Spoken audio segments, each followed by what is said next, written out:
Dalam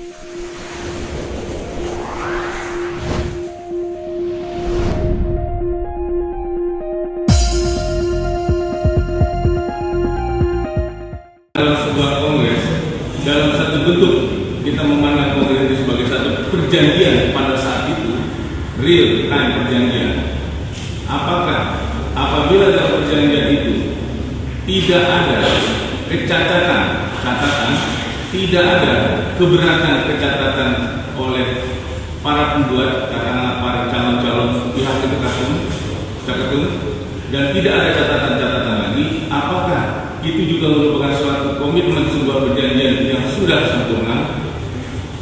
Perjanjian itu manakala tidak disangkal oleh yang lain, dalam artian itu berarti sudah 1320 yang pertama, yaitu sepakat, artinya sudah sah, itu sudah sempurna karena tidak ada suatu sangkalan dari yang lain. Apakah dalam sebuah kegiatan yang telah dikomitmenkan oleh pengurus ataupun oleh para peserta kongres, katakanlah untuk memilih dua institusi, katakanlah bersepakat mereka membuat perjanjian untuk memilih pada saat kongres dua institusi, yaitu ketua umum dan majelis kehormatan pusat, ya, apakah dua institusi tersebut wajib dilaksanakan mengikat pada saat kongres pemilihan tersebut? Mengikat, karena di situ memang di dalam anggaran dasar yang merupakan aturan main di dalam perjanjian itu mau dipilih dua itu, makanya anggaran dasar itu mengikat kepada seluruh peserta. Jadi ada dua di situ. Karena kebetulan pada saat kemarin perjanjian yang disepakati untuk kongres yang bersangkutan adalah memilih dua institusi tersebut, ya. Jadi memang harus memilih, nggak boleh. Maksudnya begini, harus pada kongres itu menyelenggarakan dua agenda pemilihan tersebut. Betul. Ya, betul ya. Betul. Jadi memang harus dilaksanakan. Harus melakukan apa yang tertuang di dalam ADART, karena ADART itu adalah suatu perjanjian yang harus ditaati oleh seluruh anggota peserta kongres. Dalam sebuah komitmen yang diwujudkan dalam perjanjian dan dalam kongres, apabila hasil dari kongres tersebut, ya, hasil dari sebuah kongres tersebut yang merupakan perjanjian di antara para pihak dan tidak ini anggota satu anggota ini di mana mau skors atau kita lanjut ya. Siap. Jangan diam ini yang kalau hanya berdua ya, tolong jangan di live ya. enggak. Ya, silakan ya. Apakah komitmen yang disepakati oleh seluruh anggota, seluruh para ketum dan seluruh presidium pada sebuah komitmen perjanjian dalam sebuah kongres tersebut, ya, apabila tidak dilaksanakan pemilihan salah satunya, ya, apakah ini mengakibatkan pemilihan yang satu pihak tersebut menjadi batal atau tidak? Kalau di dalam anggaran dasar itu rencananya ada dua dan hanya dilaksanakan satu, berarti pemilihannya itu cacat atau tidak sempurna, karena harus dua-duanya ya. Harus dua-duanya sesuai dengan anggaran dasar rumah tangga. Sebagai agenda, sebagai komitmen Betul. para pihak seluruhnya, ya. Ya. Dan kemudian apabila ada ketidakpuasan kepada pemilihan salah satu institusi yang telah disepakati tersebut, apakah gugatan tersebut, ya, oleh para pihak yang diajukan hanya, saya ulangi, hanya kepada satu institusi tersebut dapat dimintakan satu kondisi tidak kesempurnaan dalam melaksanakan sebuah gugatan terhadap komitmen perjanjian? Kalau melihat daripada anggaran dasar dan rumah tangga yang merupakan induk daripada suatu organisasi atau aturan main di dalam organisasi, maka dalam hal ini kalau tidak ada kepuasan tentunya adalah keseluruhan. Jadi tidak lazim, tidak dibenarkan kalau yang digugat hanya salah satu organisasi yang dibentuk berdasarkan kongres tersebut. Ketidaksempurnaan maksudnya? Ya tidak sempurna, artinya itu kalau mau menggugat harus dua-duanya yang digugat.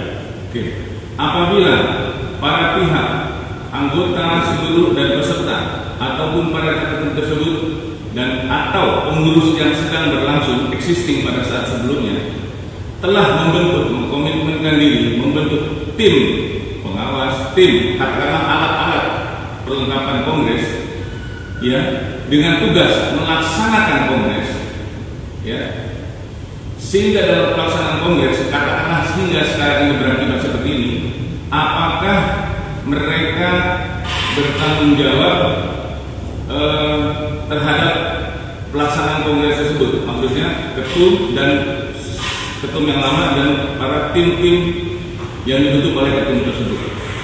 Pertanggungjawaban ini adalah harusnya dimintakan kepada pelaksana daripada kongres itu tersendiri.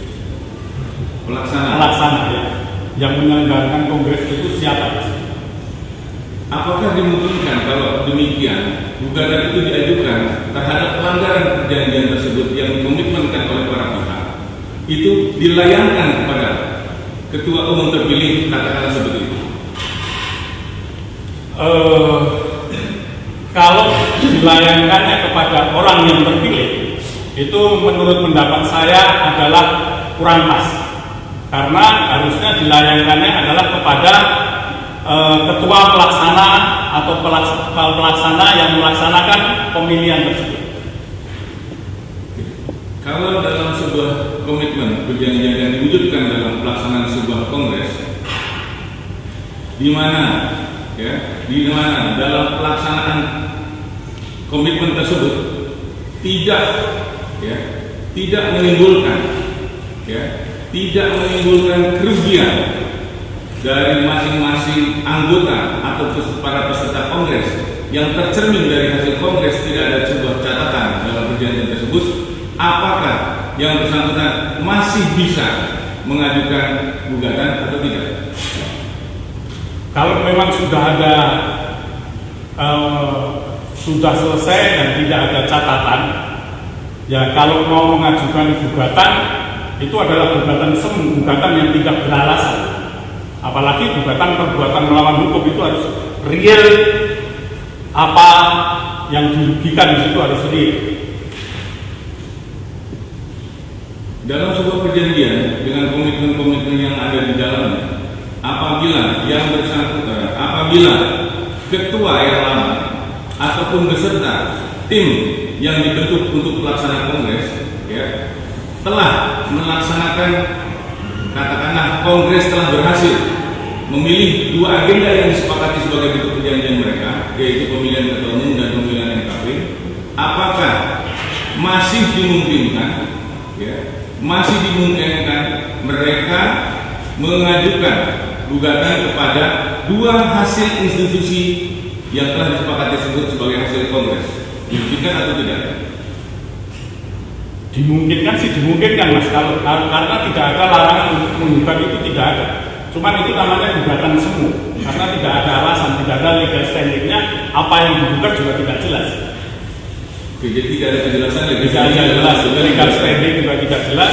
Kemudian apa yang dipermasalahkan di situ tidak jelas, karena faktanya dua organisasi yang dibentuk itu adalah sudah sah.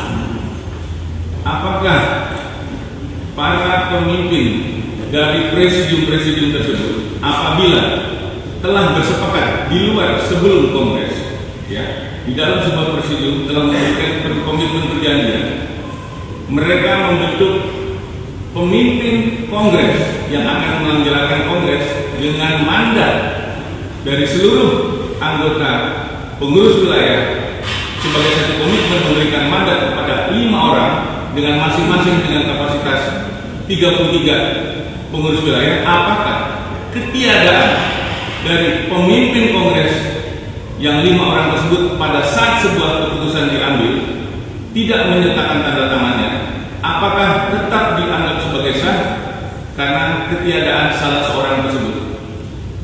Itu tetap sah, karena tadi kan dasarnya dia kan sudah saya jawab itu tetap sah karena itu kolektif kolegial dan wakil-wakil itu adalah posisinya adalah bukan menggantikan tapi di take over oleh wakil-wakil tadi, kolektif kolegial.